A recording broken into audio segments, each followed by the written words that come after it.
Hey, what's up guys and gals? My name is Rick9G. Thank you so much for joining me today. We're going to be talking about Batman, the 1960s television show. If you're a fan, make sure to check out my Batman playlist and don't forget to subscribe and enter the contest down below. I'm doing a 100,000 subscriber contest. We're so close to there. After I reach that milestone, no more entries will be allowed, so make sure to do it before time runs out. Now, Batman from the 1960s is possibly one of my favorite shows from that decade.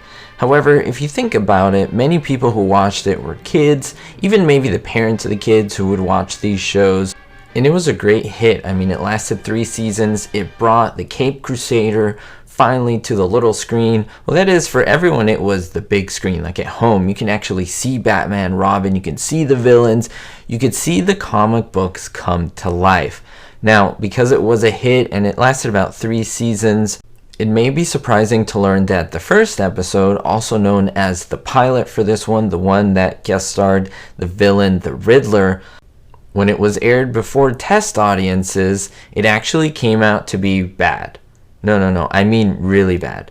No, I mean not just really bad, I mean the worst ratings of any television show ever. Yep. No, I'm not exaggerating. The actual worst ratings ever until when this show premiered. From the dawn of television all the way to that moment, it was the worst ever. So essentially, if you were to gather any television show up to this point is 1966, yep, it was the absolute worst.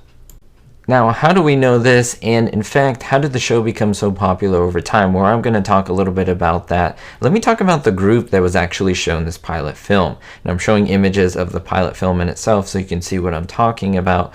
But they chose a group, and the group was shown a control film. It was actually a cartoon, Mr. Magoo Goes Skiing. So what that does, it gives a kind of a baseline to what the actual viewers are going to give you for the new pilot. It actually scored somewhere in the middle 60s, which was meant to show kind of a baseline, as I mentioned. Now, the average pilot usually scored in the middle 60s, so that was not anything unusual. However, when they were showed Batman, it came in the upper 40s, guys and gals. As I mentioned, that is the worst score in the history of pilot testing all the way unto this point. Even some people make fun of the show, which I love, of Gilligan's Island. Yep, this did worse than Gilligan's Island. Now, what was even stranger about this was that someone in the control booth actually suggested that the only reason the testing score wasn't lower is that the dials didn't go any lower. Now, William Dozier, who was the producer of the show, was convinced himself that the dials were broken, but they weren't.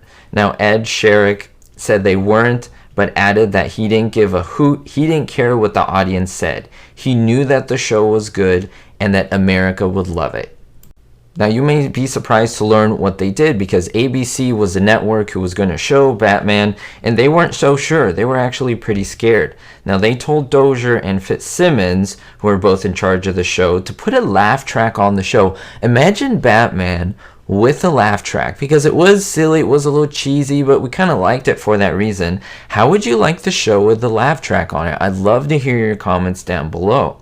Now, against their better judgment, they actually did that. They added a laugh track, and the show was retested for another audience, and the results were the same in the upper 40s, which is, as I mentioned, pretty horrendous. Now, they did a third test, and they had a narration throughout the entire show. Now, they would actually hiss the villains and cheer the heroes. It's kind of like a laugh track, but they would add the hiss when the villains would come on the screen, and a cheer whenever Batman would come on. However, that also completely bombed and completely failed. So what did they decide to do? They went back the way William Dozier had first thought about it, and as a result, they all panicked, and they decided to make small adjustments as well as a number of big adjustments. Now, most of these involved adding huge new special effect gags that would look great in the promos. That would be the boom, the pow, all those things, even little explosions here and there. They wanted to make the show, quote unquote, look big. Now remember, this was just the start. This was the pilot. So when the pilot first aired, there was interest for the show. People wanted to see more of Batman, more of Robin, more of the villains, and so forth. And as it continued, the show began to gain popularity. And it did pretty well, even though Adam West said later on that seasons 2 were a bit flaky after the movie, and he hated season 3.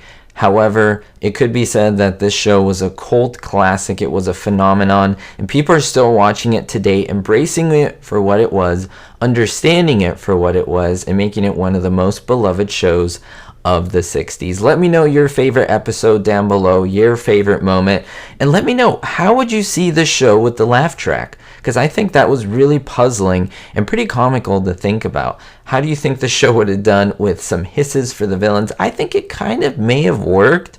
It may have gained some kind of that cheesy popularity with what is going on. Love to see your thoughts as always. We'll see you next time, guys and gals, and don't forget, be hopeful. Thank you so much to my Diamond tier patrons: Citizen Kane 359, Paul T, Ricky, Gary N, David D, Sally N, Yasmin G, and Lori K. If you want to be part of the Patreon family, don't forget to take a look at the description with many exclusives that you can enjoy.